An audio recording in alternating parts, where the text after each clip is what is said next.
أجرم بيروت.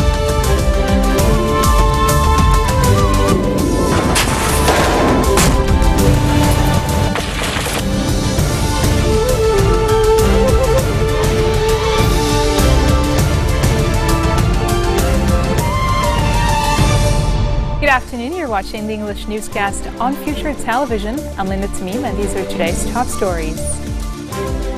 Lebanese state prosecutor Samir Hammoud says Salafist Sheikh Ahmed Al-Asir, who was arrested after a 2-year manhunt, will face a public trial soon.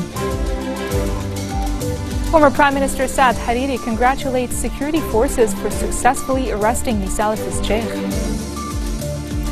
And militia forces loyal to Yemen's exiled government fight their way deep into the central city of Taiz, largely pushing out Houthi militiamen from the country's third largest city. Lebanese state prosecutor Samir Hammoud has announced that Salafist Sheikh Ahmed Al-Asir, who was arrested after a 2-year manhunt, will face a public trial soon. The trial will be publicly held at the military court. Hammoud said despite the strong charges against the firebrand cleric, the case would still require further investigations, adding that he requested immediate DNA tests to verify Asir's identity after his arrest on Saturday morning. A supporter of Asir was also arrested in the South Lebanon city of Sidon only hours after the radical preacher was captured in Beirut's airport. The Palestinian national was reportedly arrested by general security in the suburb of Abra, which had been Asir's stronghold before fierce battles with the army in June of 2013. General security units have raided a number of shops and houses in the southern city of Sidon since last night, arresting another man and confiscating an unidentified object. Media reports said the raids were based on information obtained during Asir's interrogation. Lebanese politicians are hailing the arrest of Salafist Sheikh Ahmed Al-Asir. Former Prime Minister Saad Hariri congratulated security forces for successfully arresting the Salafist Sheikh and praised the vigilance demonstrated by general security in Beirut's airport. Hariri contacted Interior Minister Nuhad al-Mashnouk and General Security Chief Major General Abbas Ibrahim, who briefed the future movement leader on the facts of the arrest. Hariri also stressed the importance of efforts exerted by security and military forces to preserve national stability and pursue outlaws. He called on political leaders to refrain from protecting criminals and militias, regardless of allegiances. Lebanese Forces Chief Samir Jaja has praised the security agencies for the arrest of Salafist cleric Sheikh Ahmed Al-Asir, deeming it a major achievement. However, Jaja wondered why many known fugitives are left at large if the Lebanese security forces have capacity to see through Asir's disguise and arrest the firebrand cleric. Expressing himself on Twitter, Jaja asked why security agencies could not detain the bandits and the gangs dealing with drugs and kidnapping people in the Bekaa Valley. His comments could be meant to imply that many fugitives who live in areas where Hezbollah enjoys popular support possess an impunity from arrest by the state's security forces.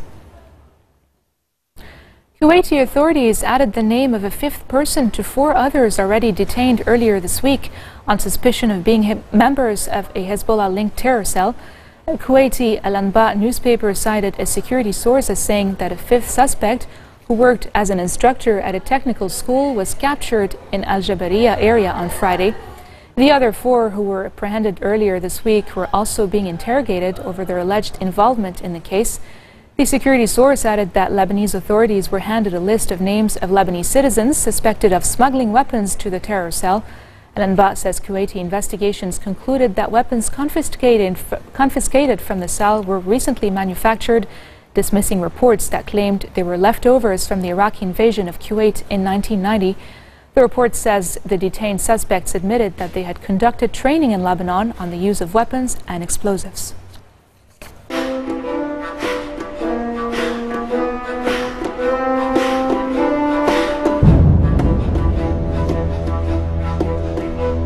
New UN humanitarian chief Stephen O'Brien has held talks with Syria's foreign minister Walid al-Muallim during his first trip to Damascus since taking the top aide post. O'Brien, who succeeded Valerie Amos in May, told Muallim he was ready to work with the Syrian government to alleviate humanitarian suffering in the country. Syria's state news agency Sana quoted Muallim as underlining the Syrian government's commitment to meet the basic needs of the people who face a fundamental battle against Takfiri terrorism. O'Brien started his trip on August 14th with a brief stop in Lebanon, where he met officials, including Prime Minister Tamam Slam. At least 58 people have been killed in a string of Syrian government airstrikes on a marketplace in Douma, a rebel-held town near Damascus. The Syrian Observatory for Human Rights said 200 people were injured, with the death toll likely to rise as many of them were in serious condition. After the collapse of a three-day ceasefire, Hezbollah and the Syrian army escalated their attacks on Syrian rebels trapped in Zabadani, fighting battles on its east, west and north of the Syrian border city. Hezbollah's Al-Manar television said the Allied forces shelled militant positions with heavy artillery and engaged in clashes in the Zahran neighborhood in the western part of the city. Hezbollah and the Syrian army also seized a number of areas in Al-Nabuh neighborhood in the northern part of the city and advanced further into the area of Al-Kabri in the east. And coming up next, a passenger plane carrying 54 people goes missing in Indonesia. More details next.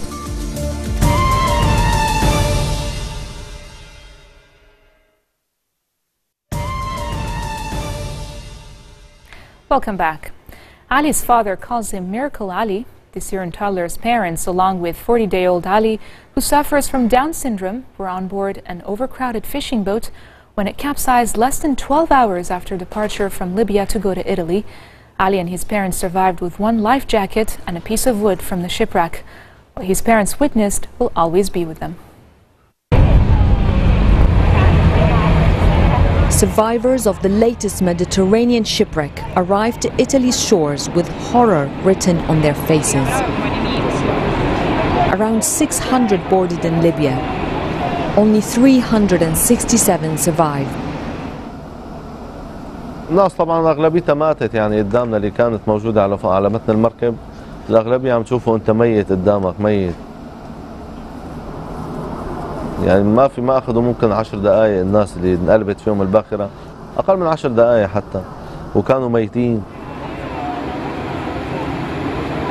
يعني كنا عم نسبح نحن والجثث حوالينا يمين ويسار، بالاطفال، نساء، كبار، صغار، تمشي انت بتصير تحدف الجثث من على اليمين ومن على اليسار.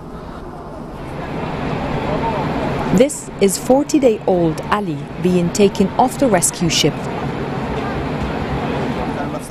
He arrived sunburned, suffering from malnutrition and pneumonia. Ali also has Down syndrome. His parents don't want their faces shown, fearing reprisal attacks against their family back home by the smugglers. المركب وبلشت المي تخش، وبعدين قلب المركب كلياته مرة واحدة قلب. عرفت؟ قلب على وشه كله قلب، بالناس اللي كانت فيه، بالاطفال، بالنساء، والناس اللي كانت جوا محبوسه بالغرفه كلها ماتت طبعا.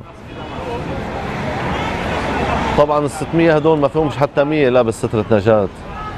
هم اصلا ما بيعطوك سترة نجاة الا اذا انت جايبها معك او اذا انت دافع زياده.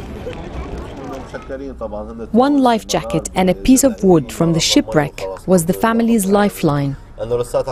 They treaded in the water for an hour before rescue arrived. اللي ما معه سترة انقاذ، ناس متمسكه بظهري وناس برجلي وناس ناطه فوق مرة وبيشوفوا عيل صغير معه سترة نجاة بيركبوا فوقه.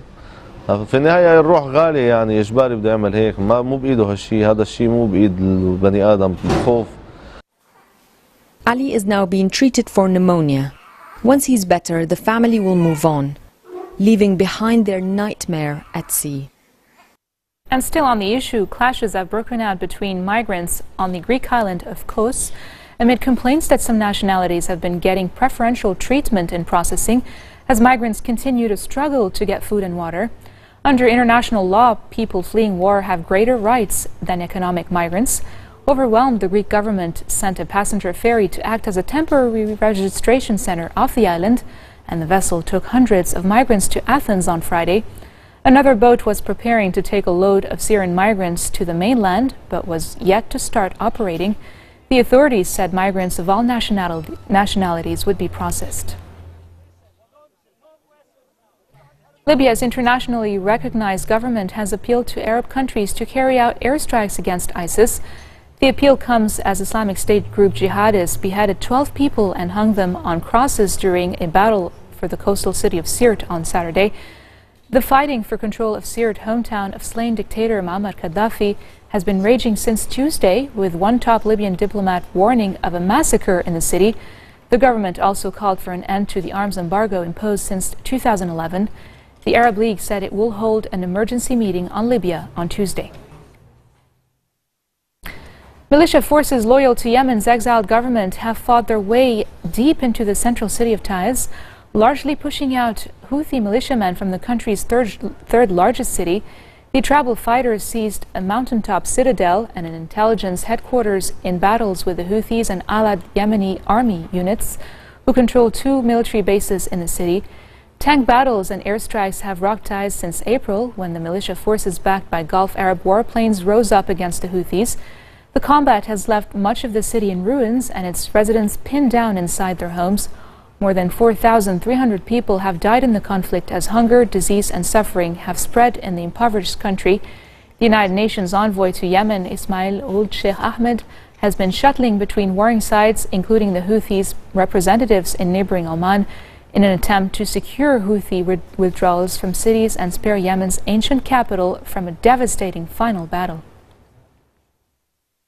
And moving on to Asia, scores of Chinese firefighters are still missing following the massive explosions that hit an industrial area in Tianjin. At an official press conference, authorities announced that the death toll had risen to 112, but added that 95 people had been confirmed missing, including 85 firefighters. Authorities evacuated residents living near the industrial site on Saturday as fears spread that toxic substances were spreading. Chinese reports said 700 tons of sodium cyanide were at the site, and officials called in experts from producers of the material to help handle it. And a passenger plane carrying 54 people went missing during a flight in bad weather in rugged eastern Indonesia. This could be the latest incident to hit the country's aviation sector. The plane, operated by Indonesian carrier Trigana Air, reportedly lost contact with air traffic control after taking off from Jayapura, the capital of Papua province. The plane was carrying 44 adults, 5 children and 5 crew on the flight, which was scheduled to take about 45 minutes. The agency said the flight had left Jayapura about half an hour before it disappeared and was headed to Oksibil, a remote settlement in the mountains only accessible by plane. 10 minutes before it was due to land, the plane contacted Oksibil Control Tower asking to descend, but it never arrived. Star Wars is being transported from a galaxy far, far away to California and Florida after Walt Disney Co. announced plans for 2 theme park expansions that will bring the celebrated film franchise to life. The announcement of Star Wars lands made by Disney Chief Executive Officer Bob Iger comes as fans gear up for the December release of The Force Awakens, the opening film in a new Star Wars trilogy at the D23 Expo 2015. 14-acre Star Wars lands at Anaheim, California's Disneyland, whereas Orlando's Disney World will introduce a new planet from the intergalactic film saga, the company said, commenting on one of Disney's largest park expansions. The project will feature 2 new rides, including one where participants take control of the Millennium Falcon spaceship, as well as the Cantina, the infamous hub of rogue smugglers and traders in the film.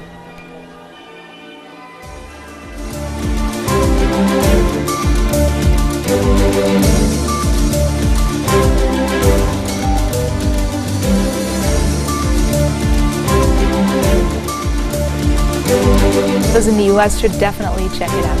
This marks the end of our bulletin for today. Now for a recap of our top stories.